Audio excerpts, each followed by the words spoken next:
Sambil cak-cak nyerapi kok boleh juga. Pengusaha warung makan di Kota Palembang mulai bernafas lega menyambut kelonggaran saat penerapan PPKM. Pelonggaran akan dimanfaatkan pengusaha meningkatkan penjualan dengan adaptasi protokol kesehatan. Saat penerapan PPKM level 4 sebelumnya, pengusaha terdampak dengan turunnya pendapatan. Farinah, pengelola makan rumah Padang di Palembang salah satunya, yang mengalami penurunan penjualan hingga 75% dan terpaksa mengurangi jumlah menu. Jauh sih mengurangi.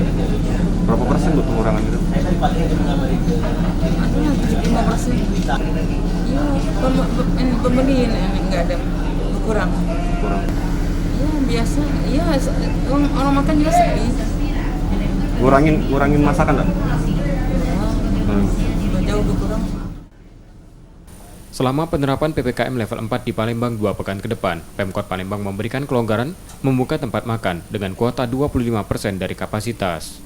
Nur Muhammad, Kompas TV, Palembang, Sumatera Selatan. Rame tuh.